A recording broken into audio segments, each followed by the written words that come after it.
lot of things that I've wanted to try, but I really didn't know how to go about it. Thinking back to these methods classes, did we ever go over how to do project-based learning this way, or to even do it at all? And now we're told that these kids need to know how to critically think, but they're not telling us how to do it. Sometimes you go to conferences and workshops and they just kind of throw all this information at you and don't give you time to actually work through it. When I think of what a good professional development is I have tools that I can use in my classroom right away. And I got that, but I also got those steps into implementing it. Equal time was given to the importance of planning all of that so that when we got back into our classrooms, we could be ready to start a project with our kids, which was cool.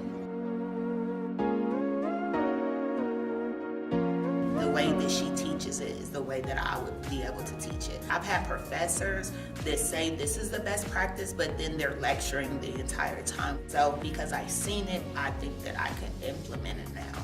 Experiencing it yourself as well through all of the modeling, seeing it actually happening before you with the different types of examples, talking to previous students, and then after all of that, having the time to actually plan it. Another really important part of it is afterwards. As I started to look through the toolkit, there weren't just like the examples of things that you guys have done in the past, but also very specifics. This is what I do on day one. These are some other ideas that are going to help with, for example, collaboration. To be able to say, okay, well, if I start this project and all of a sudden I don't know how to do something, I have someone I can contact. It makes you more hopeful about how it will go. I think that's what makes me feel the most confident is I've had the support here, but also knowing I have the support after today.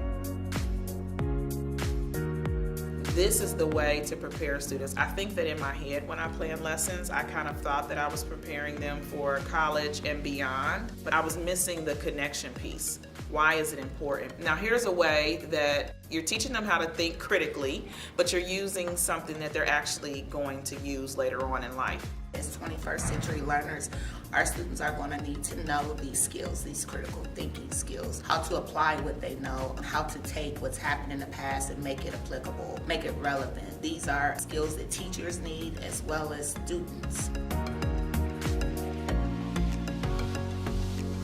So I really felt like it was a teacher who had experience and was saying, I'm going to give you everything that worked for me, everything that's made me successful at this. And we were able to see, okay, this is something that I can do. And the hope is that our students are going to feel like that after they do their projects.